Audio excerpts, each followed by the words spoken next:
Bien, Bien, ya estás aquí con nosotros. sí, ya estamos aquí conectados. Mira, conectados de otra manera, ¿eh? Mm, Por esta vía material. sí, una de tantas. Exacto, una de tantas. Y ya empezamos así con el tema, porque no sé si me has escuchado, pero en el fondo era como recordando a los invitados que no, que aquí definir, no vamos a conseguir definir la no dualidad jamás No. en este plano. Y más que nada porque yo también pienso que es un invento más, ¿no? Del propio mundo, un invento más, el definirlo o el decir, el tomar contacto con eso es como un invento más dentro de este plano.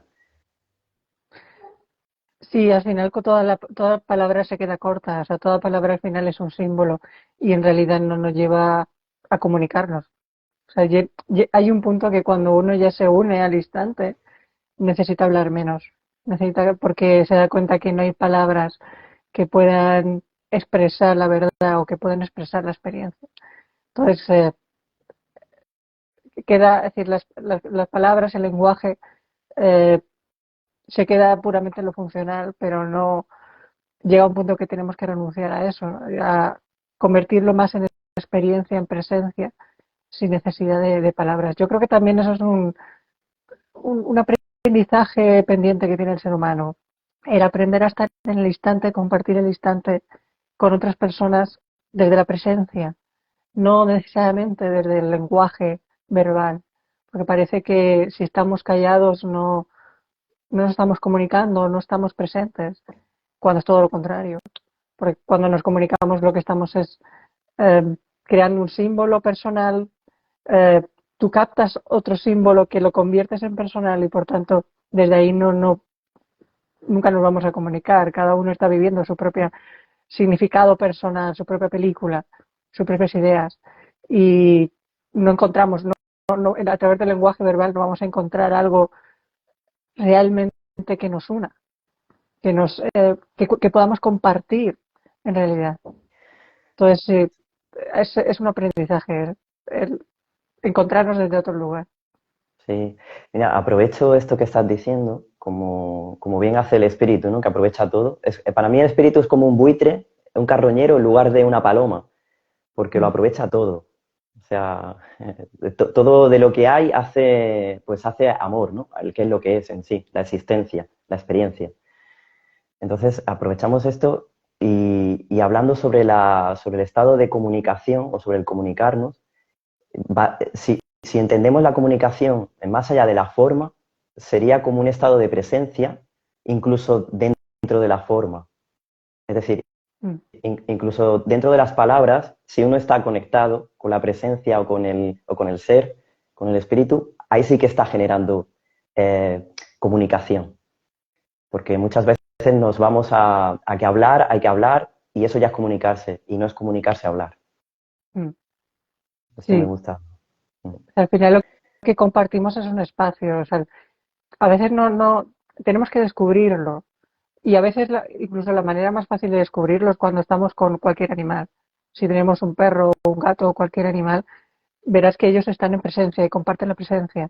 Y si te juntas con ellos en un momento y compartes ese momento sin pensamiento, sin palabras, simplemente estando en ese instante, estás comunicando, estás compartiendo ese instante. Dentro de cada uno desde su especie, dentro de cada uno desde su historia y de la forma personal, pero más allá de la forma personal hay un espacio que compartimos. Y eso trasciende toda especie, eso trasciende todo el tiempo, todo el espacio, porque es secundario al final. Entonces, llevarlo eso también a la experiencia humana, llevarlo eso también a cuando nos relacionamos con nuestra misma especie, porque parece que ahí no utilizamos esa otra manera de unirnos. Justo eso que hablas de esa comunicación, de esa presencia, de esa unidad, para mí la no dualidad es esa comunión, esa comunidad, eso que nos pertenece a todos. Es Mm, como un espacio que no se puede definir, pero que sí es común en todos porque todo lo compartimos. O sea, es algo que no hace falta definirlo en sí porque ya se sabe. Es es algo intrínseco, es algo que compartimos, es la única verdad para mí que compartimos. Sí, sí, sí. El- Al final lo único que nos une es eso, es ese espacio. Porque lo demás es como experiencia, es la experiencia personal, la experiencia de la forma. Pero esa presencia, que está más allá de la forma, siempre ha estado presente y siempre ha estado ahí. Aunque no seamos conscientes de gran parte de nuestra vida o personas que no sean conscientes de eso, pero saben que eso está ahí. En algún nivel están compartiendo también esa parte, aunque no sean conscientes. Entonces es interesante cuando uno descubre eso, cuando uno se deja en ese espacio y descubre que más allá de la forma hay otro nivel de conciencia, que es la presencia, que es común para todos, y eso deja en segundo plano todo lo demás, y todo lo demás deja de ser importante. Porque en el fondo, ¿qué estamos buscando siempre? Eso, la conexión. Estamos buscando encontrar un lugar común que no nos haga seguir sintiéndonos aislados. Y eso solo lo logramos a través de entrando en ese espacio. Sí. Y entrar en ese espacio, fíjate lo complejo que es muchísimas veces, por todas esas capas de miedo, todas esas capas de culpa, todas esas creencias de insuficiencia y la loca idea, ¿no? De ser culpable de algo y de querer estar separados. O sea, ¿cuánto hay que limpiar ahí, trascender e indagar como para hacerle huequecito a algo que sencillamente es lo que nos da vida y que nos renueva, Mm. nos sana? Ese estado el que siempre estamos buscando, ese estado mental, esa presencia en la que siempre estamos buscando, desde haciendo millones de cosas que no tienen nada que ver con eso. Sí, eso, salir de la distracción. Es decir, el propio camino para llegar ahí es darnos cuenta de toda la distracción, darnos cuenta de todo lo que comentabas, de toda la idea de culpa, toda la idea de suficiencia, toda la búsqueda de ser alguien, eh, salir de esa hipnosis que supone el creer que soy un yo, el creer que voy por mi cuenta, el creer que tomo decisiones propias, que yo puedo hacerme a mí mismo. Pero bueno, es un camino, es decir, es un camino de que uno tiene que querer y supongo que como todo llegará a la casilla final donde ve que ya no hay ninguna necesidad de seguir protegiendo eso, de seguir eh, creando ese personaje, seguir alimentando ese personaje, porque no nos lleva a ningún lugar. Pero es un camino que para cada uno será diferente y que habrá personas que estén más dispuestas a soltarlo antes que otras, pero es, es inevitable llegar ahí, ¿no? Es inevitable que en algún momento hagamos ese camino y recorramos y soltemos esa búsqueda y podamos encontrar algo real, encontrar algo más permanente. Es decir, todo el mundo inevitablemente te lleva a esa disolución, que tarde o temprano te tienes que dar cuenta de que no hay nada. Pero bueno, Sí, es es un proceso. un proceso. Fíjate aquí que nos comenta una compañera, dice que a veces sentimos que tenemos que hablar de cualquier cosa porque tenemos miedo a conectar con esa presencia y yo le respondo que más que miedo de conectar con esa presencia, yo lo que creo que tiene miedo de conectar con el caos real que está pasando por ahí dentro. O sea, con el caos real, no, con el caos ficticio que le está ocurriendo en la mente. O sea, Mm. miedo a conectar con esa sombra y con ese desorden, porque Sí. la presencia no da miedo, al contrario. Mm. Sí, es al final también el encontrarnos con nuestros propios juicios. En el fondo, constantemente estamos defendiendo una imagen y cuando hay ese silencio, nos confrontamos con esos juicios de lo que no me gusta, de lo que el otro puede pensar de mí, de todo, es decir, toda esa imagen que nos construimos y que es muy incómoda mirar, sobre todo cuando uno quiere seguir defendiendo, ¿no? Entonces, es incómodo el silencio porque me confronta con eso.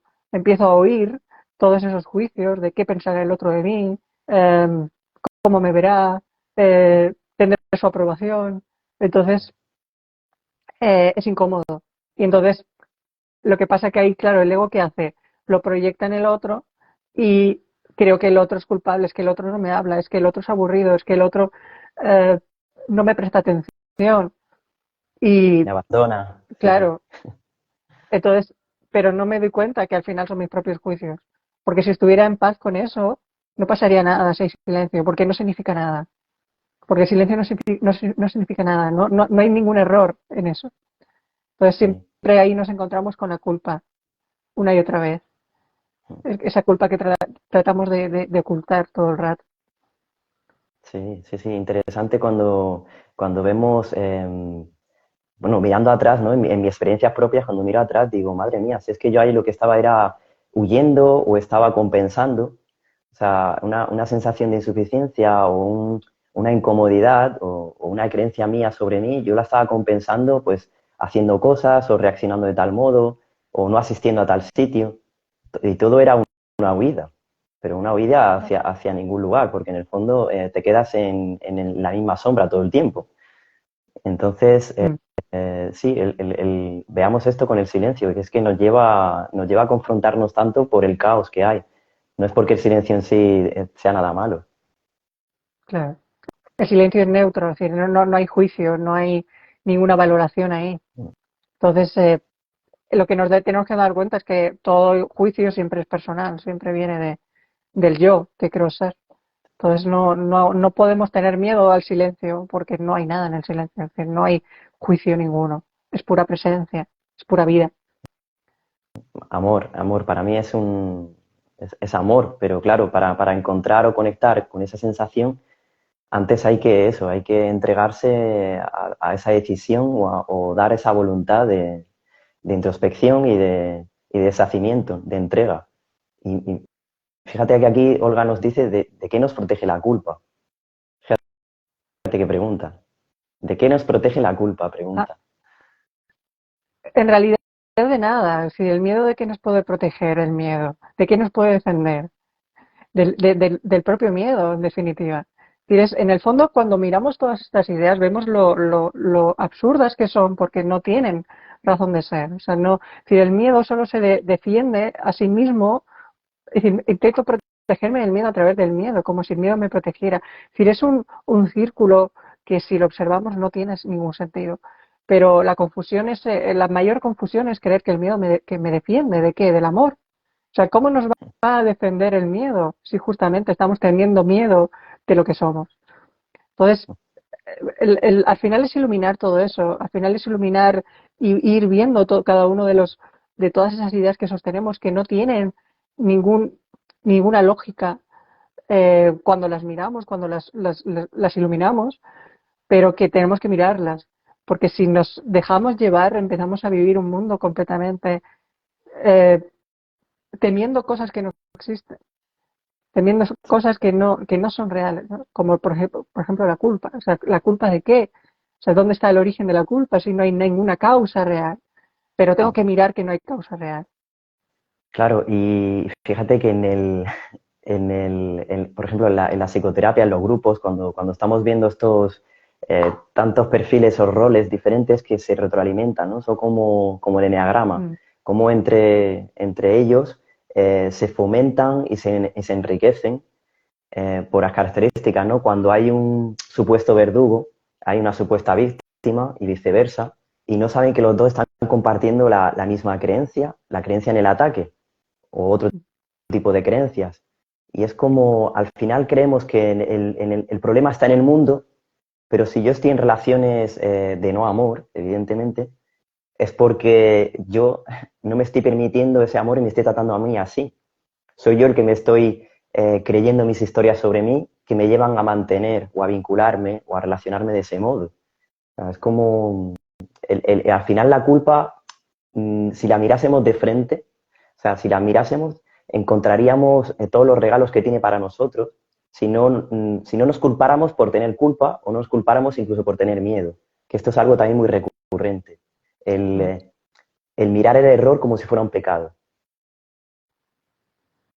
Sí, es el tener miedo del miedo, el tener, es decir, el rechazar lo que experimento sin mirarlo. Entonces ahí no no me estoy haciendo cargo, es decir, en el fondo lo estoy perpetuando. Eso es. Porque si no soy capaz de mirarlo, lo perpetúo, lo sigo escondiendo. Pero siempre va a estar ahí. Entonces, ¿qué hago? Lo proyecto y sigo percibiéndolo. Entonces muchas veces tenemos miedo de que suceda algo, pero nos damos cuenta de que en el fondo da igual que suceda porque el miedo ya está ahí. Eso es. Entonces, eh, eh, es eso, es decir, eso es el poderlo observar, poderlo aceptar. Y aceptar que son mecanismos, pero tengo que mirarlo.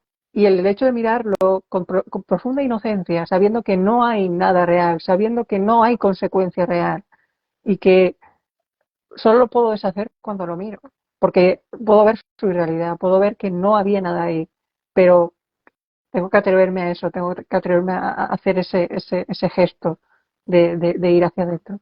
Mm. Lo que yo llamo el desarrollo emocional. Es como que bueno, hay un gran tanto por ciento de población que no se permite sentir, que no se permite estar en contacto con la emoción y que está en la mente infantil, en la reacción, en la reactividad, em, sin sostener la emoción en sí, sino corriendo la voy a tapar. Mm. Y yo invito mucho a sostener la emoción, es como, quédate un segundo ahí, un segundo, mañana te quedarás dos y luego verás que eso no ha podido contigo para desarrollar la confianza con la sensación. Mm. Es lo que tú dices, no tenerle miedo al miedo. Claro. Ujú. Sí, es muy importante eso. Al final es un entrenamiento porque estamos vivimos en un mundo que está completamente desconectado de eso, ¿no? Es el no mirar, pero en parte es una manera también de perpetuar un tipo de sociedad, de perpetuar un tipo de humanidad que huye, que busca, pero nunca se para a mirar ahí, porque entonces en realidad desaparecería todo el problema, pero es importante al final aprender eso, es el entrenar, reentrenar la mente, reentrenar nuestros hábitos de dejar de huir para volver ahí, volver a mirar, volver a sostener. Es decir, en el fondo es un camino de profundo amor, es el amor que hace, permite. Es decir, el amor es Total. permitir que todo se exprese, que todo se experimente, donde no se excluye absolutamente nada. Entonces, el aceptar el amor es aceptarlo todo, integrarlo todo, permitir que todo lo que surja esté ahí y pueda ser mirado y pueda ser experimentado sin darle mayor realidad, sin contarme, sin crearme un personaje acerca de eso, simplemente observar todo el movimiento que está surgiendo. Entonces eso obviamente nos lleva a otro lugar, a otro estado de conciencia y es al final la única manera que podemos transitar y trascender todo lo que pueda suceder. Sí, y fíjate que con esto de la sociedad que estamos creando, me viene a la mente la idea de que hay mucha debilidad. O sea, mucha debilidad, susceptibilidad. O sea, es como que cuando decimos verdades, o cuando somos funcionales, o sea, cuando estamos no permitiendo el victimismo, por ejemplo, o cuando no estamos permitiendo la agresión, cuando no estamos permitiendo el ataque en cualquiera de sus formas, cuando uno está alineado poniendo límites, no defendiéndose, sino poniendo límites, veo cómo no hay una preparación para sostener este amor. O sea, ¿por qué es amor? Hay mucha confusión con el tema de los límites que no sean amor. Es decir, consentir la disfuncionalidad, entonces sí es amor. Fíjate la paradoja, ¿no? En este mundo que estamos creando de que se tiene que consentir ciertas cosas, tenemos que colaborar. Yo me hago reflexiones con el mundo, o sea, dentro de este Matrix es lo interesante, ¿no? De vernos en espejos. Pero creo que es un tema que es bastante interesante el cuando uno está tolerando y está consintiendo el victimismo del otro, porque a la vez así protege el suyo propio. Al final es el no me hago responsable porque me siento culpable, pero estoy fomentando a la vez esa no dualidad, esa antítesis de la no dualidad. Estoy aquí colaborando por un ego, por un sistema de pensamiento basado en esto, en el ataque todo el tiempo. Sí, sí, en realidad podemos, es decir, podemos protegernos para seguir haciendo real ese miedo, seguir haciendo real ese victimismo, o a veces un límite es una expresión del amor, Eso es. porque elijo desde el amor. O sea, en el fondo es desde dónde lo elijo, desde dónde estoy tomando esa decisión o estoy haciendo ese acto. Porque el acto de poner un límite es no seguir haciendo real el miedo, no seguir haciendo real la dependencia, la adicción al sufrimiento. Entonces, cuando uno se da cuenta de eso, pone un límite, pero es un límite amoroso. Es un límite que no me separa. Esa sería la Exacto. diferencia. O sea, la cuestión es que cuando yo hago real que el otro me está atacando y le pongo un límite, eh, siento una separación, porque veo un otro.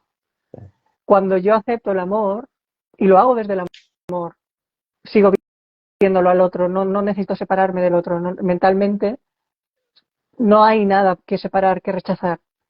En el momento, la separación al final es el rechazo. Entonces, si lo integro, como hablamos antes, de integrar el amor, integra todo, puedo perfectamente tomar una decisión, pero desde el lugar será completamente diferente. Entonces, esa al final diferencia. Es decir, muchas veces muchas personas se confunden, sobre todo al principio, es creer que la decisión la tomo según los efectos, según lo que pase fuera. Pero eso no significa nada. O sea, no una determinada acción externa no significa que lo está haciendo desde el amor o que lo está haciendo desde el miedo. No es la acción en sí, es el lugar interno desde donde lo tomo. Si el mundo siempre me lleva afuera, a los efectos, a la imagen, a, a ver qué tengo que aparentar o qué acción tengo que hacer para ser un personaje de determinada manera. Pero desde aquí eso no importa. Por tanto, puedo dar un grito en un momento determinado, pero será para parar una determinada inercia. Pero el lugar desde donde lo haga es completamente desapegado, porque en el instante siguiente ya no hay nada, no hay ningún conflicto más. Sí, sí, porque el Entonces, conflicto, perdona, Carla, no, continúa. no, es decir, que lo que importa es de dónde lo tomamos. Exacto. Sí, sí, nos confundimos. Bueno, hay muchísima confusión en este mundo de formas con las formas, evidentemente. Hay muchísima distracción, ¿no? Los cinco sentidos, todo lo limitante encajonado en la forma es seductor, tanto para bien, entre comillas, como para mal. Entonces, cuando estamos ahí con el que es que me ha hablado alto, o es que me lo ha dicho de esta forma, o es que literalmente me ha dicho esta palabra, y es como, ojo, ¿desde dónde te está diciendo lo que te está diciendo? Mira el contenido a ver si es realmente que el contenido no te interesa. No te interesa escuchar el contenido y por eso estás juzgando la forma, ¿no? Es interesante Sí, lo de la forma. sí, es un mundo donde estamos completamente atrapados en la forma y todo lo damos por hecho a través de la forma. No parece que no exista nada más, ¿no? Pero también por eso, porque quiero defender siempre el personaje, siempre todo se basa en un personaje. Sí, en la carcasa, Mm, en el cuerpo, vamos, la figura. sí, Leo aquí a más compañeras, a ver, dice, cuando vienen esos miedos a nuestro caos es mejor simplemente dejar sentir, sin apegarse a esos pensamientos y sin volverse loco en el proceso. Sí. Volverse loco o más loco, no, mejor el proceso es para sanar la mente más que para volverse más loco. Bien. Dice aquí, conociste a Jorge Lomar en persona, Carla. Ha dicho algo que me ha recordado mucho a él. Olga dice sí, eso. he hecho cursos con Jorge, sí. Mm, Y sí, sí, hubo un tiempo que lo seguía mucho. Fue un poco mm, los inicios de mi camino. de tu camino. Mm, Hablando mm. de tu camino, aunque que seamos personajes, ¿a qué estamos contribuyendo? ¿Qué aportas? ¿Qué estás? ¿En qué estás? Bueno, mi camino es la paz radical, o sea, la paz auténtica. Entonces, todo lo que trato de compartir siempre va un poco a lo que estamos hablando, deshacer el personaje, deshacer la confusión y ir desidentificándonos con todos esos mecanismos, con todas esas capas egoicas que no nos llevan a lo que somos. Entonces, mi camino es ir liberándonos de eso, de los obstáculos, de las capas falsas que nos impiden ser lo que somos. Y para que al final cuando uno llega a lo que es, ya no necesita seguir hablando, seguir escuchando, porque ya se convierte en la experiencia. Es decir, ya sabe quién es. Cuando uno sabe quién es, ya no necesita más teoría. Entonces, bueno, el camino a veces al principio es más teórico para detectar y conocer esos mecanismos y después ya se convierte en experiencia. Sí, en meditación. Mm. Sí, sí. En meditación no dualista. Porque las otras meditaciones, digamos, para mí, que yo he practicado mucho el Vipassana o Zazen o otras, esas meditaciones para mí sí que me han llevado a estados no duales, sí que he podido. Sin embargo, nos podemos quedar atascados ahí en el observador y lo observado. Como que hay, son meditaciones que sí, que están muy bien. Sencillamente yo pienso que se puede llegar a la no dualidad también desde el sencillo hecho de estar en la presencia, en silencio, en la observación de lo vivo y volverse uno con la presencia, ya está. Mm. Es algo sin intención. Vaya. Sí, y al final el camino, aunque pueda haber muchos tipos de meditación, pero la meditación para mí más efectiva es el mirar, el observar, el cuestionar, el dejarte en silencio. Y es la meditación más simple, más sencilla, no necesitas grandes preparaciones, ni grandes predisposiciones, ni grandes técnicas. Es el ir hacia adentro, el observar, el sostener, el soltar, eh, lo que al final te lleva a la comprensión y a la conexión. Y en la medida que uno suelta, más fácil le resultará conectar con lo que es. O sea, la única impedimento es los apegos. Sí, los apegos y creo que hay por ejemplo, el curso de milagros. Para mí el método, la herramienta del perdón, creo que es de las vías como más tangibles, quizá, menos abstractas, porque a lo mejor si nos vamos a la no dualidad, Ramana Maharshi, o nos vamos a la India, si nos vamos a otras culturas que pueden sernos como más abstractas, creo que un curso de milagros está súper bien pragmático, o sea, súper... hay una técnica, hay un proceso y está bien explicado y es muy específico. Y a través del perdón, de ese ordenar, de ese limpiar, de ese soltar, de ese saber qué no eres para ir reconociendo lo que sí eres, para mí el perdón es de los mejores procesos, vamos, de las mejores vías que hay. Sí, para mí es uno de los más sencillos. O sea, como te decía, pasa como con la meditación. No necesitas grandes prácticas, no necesitas grandes conocimientos. Eh, Creo que no hay un proceso más sencillo que el del perdón. O sea, creo que ya no hay más. Porque el perdón es déjate en paz, suelta.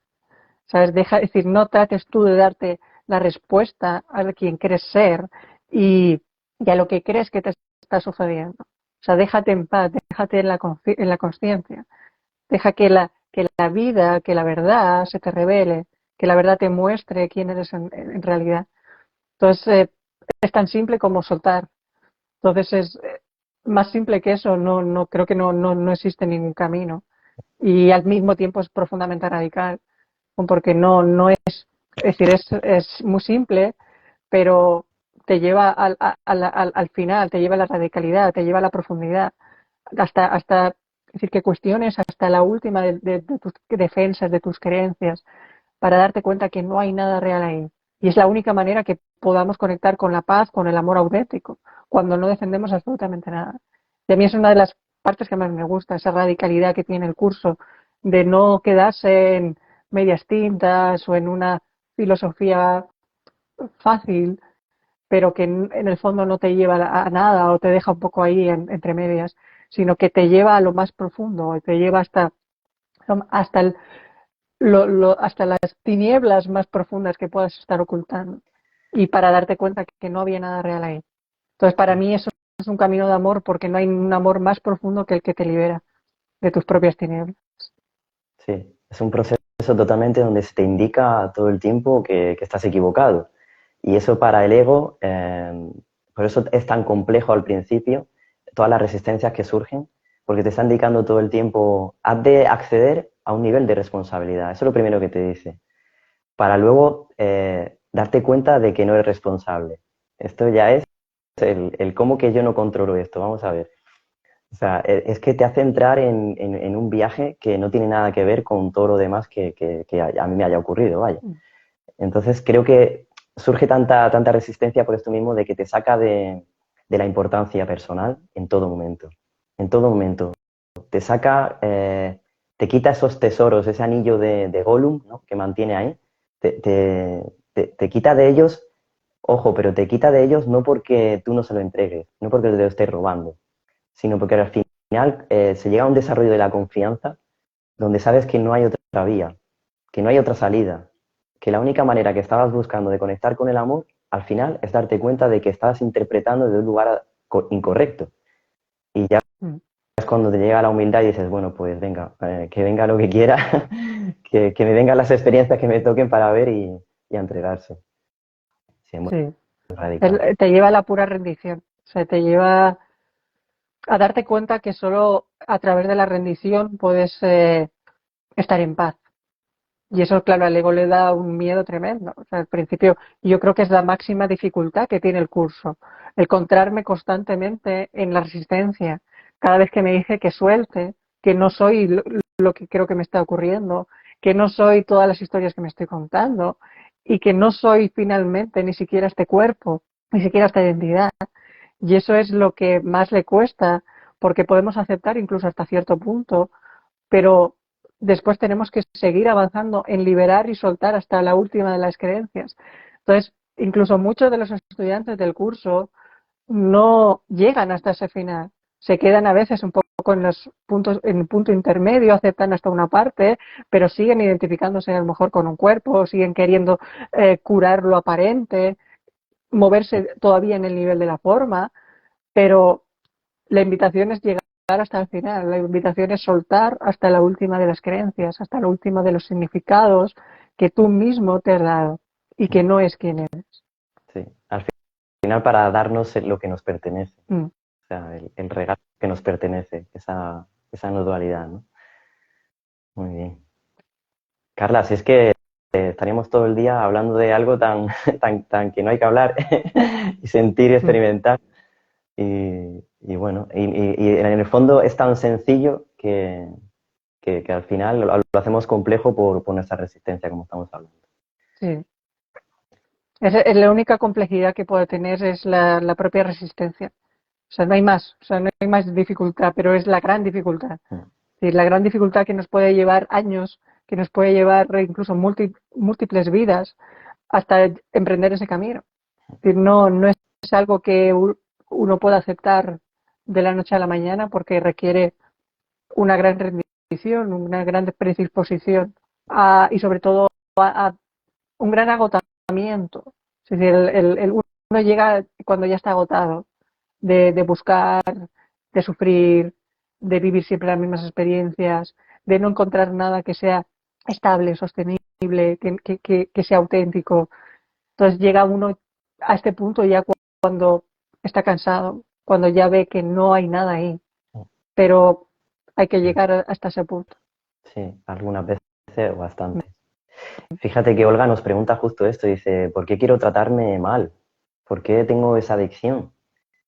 Bueno, eh, yo es que para mí es que detrás de lo que hay ahí es una autoimagen y un montón de creencias que está protegiendo y las cuales no está queriendo soltar. Por eso es adicción. O sea, es como un darme algo que conozco, en lo que me siento segura, aunque me sienta mal. Mm. Sí, es una manera de compensación de la propia culpa. Es decir, necesito compensar la culpa a través del sufrimiento. Entonces creo estrategias de maltrato porque creo que así estoy pagando un precio a esa culpa que experimento. Porque toda culpa necesita un castigo, necesita una compensación. Entonces, inconscientemente, cada vez que experimentamos culpa, siempre sufrimos, porque es una forma de compensar esa culpa, de intentar redimir Sí, eh, esa idea de insuficiencia, esa idea eh, de no valer, ese miedo al final a que el amor me castigue, que el amor me rechace. Entonces, antes que me rechace el amor que soy, me rechazo yo o sufro yo porque creo que así tiene un valor lo que hago, ¿no?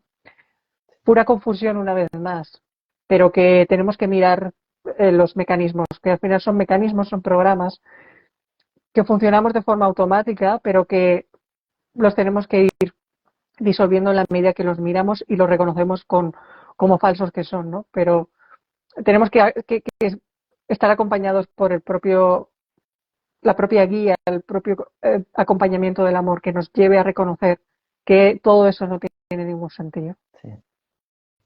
Es eso, es al final darse cuenta de que no tiene sentido esa inercia, pero primero es aceptar que tengo esa inercia, o sea, aceptar que soy responsable de esa inercia para luego soltarla y darme cuenta que al final no lo era, pero hay que pasar por eso primero.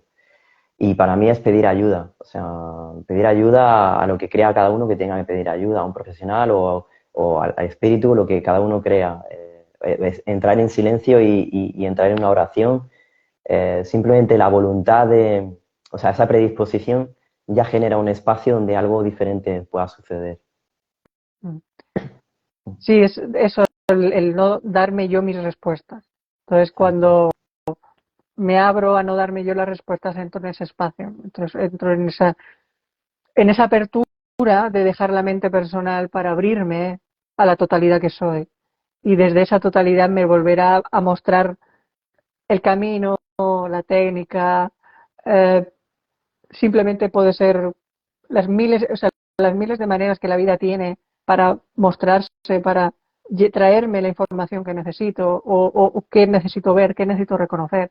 Pero no es algo que uno pueda hacer, uno no puede buscar activamente eso. Es, es que sea al final más simple, incluso no hay nada más simple que el soltar, no hay nada más simple que abrirme a qué otra manera podría haber esto, qué otra manera hay para poder reconocer el amor, poder dejarme en paz. Sí. Y señales hay todo el tiempo y la ayuda está continuamente. O sea, si es que aquí en el fondo todo lo que se está dando es amor, es decir, es oportunidad. No estamos en esta cárcel sin una llave o en este laberinto sin una salida. Eso no podría no puede ser, no, eso no es así. No tendría sentido entonces. De hecho, que no tenga sentido ya sabemos que no tiene sentido estar aquí. Pero sin embargo, creemos estar estándolo aquí. Mientras creemos estar estándolo aquí, es que hay una puerta abierta. No puede ser que sea una pesadilla y punto. Es siempre recordar al final que no se nos ha dejado. O sea, que ahí estamos sostenidos. En este caos también estamos sostenidos. Mm. Mm. Sí, tenemos que tener en cuenta que la puerta siempre está abierta. O sea, que el camino de regreso siempre está, es decir, el billete de vuelta siempre lo tenemos en la mano. Ujú. Entonces, tenemos que ser conscientes de eso porque a veces incluso creemos que hay una distancia. Es Eso decir, es. creemos que desde el lugar donde estoy hasta lo que me falta reconocer o lo que tengo que sanar o lo que tengo que perdonar, hay una distancia. Pero está en nuestra mente esa distancia, no es real. Es decir, la presencia, ese espacio que hablamos al principio, es aquí y ahora, y no hay otro lugar. Es decir, lo único que hemos salido es distrayéndonos a través de los pensamientos, a través de una mente que cree en el tiempo. Pero el único punto de referencia es aquí, es volver a este instante. Sí, sí. Las necesidades, las creencias estas de necesidad. Es que tengo necesidad de hacer tal cosa, es que si no hago tal cosa. Y siempre es la necesidad. Y yo invito un montón a siéntete antes de hacer la necesidad esa que dices que tienes que cumplir. Párate un segundo. Y es que eso al final genera ese espacio, o sea, desarrollas esa conexión. Pero algo tan sencillo, o sea, no hace falta hacer nada más especial. Sí. Perfecto. Pues Carla, no sé qué más, si podemos aportarle algo más a estos invitados o la charla está por ahora bien. Bien, no sé si hay alguna pregunta, si alguien quiere que hablemos de algún tema, Ujú. también nos lo puede sugerir. Pues por aquí parece que no hay preguntas. Aquí nada más. Y yo en el fondo invitar a todo el mundo a que sienta. Que sienta. Y ahí, mira, María Luisa ha enviado una solicitud para estar en tu vídeo. ¿Qué hacemos? Vamos a entrar a María Luisa. O no sé si se habrá equivocado, pero vamos a ver si quiere entrar. Vamos a ver si entra en directo. sería muy bueno. Si quiere conversar algo, a lo mejor quiere decir algo directamente por vídeo.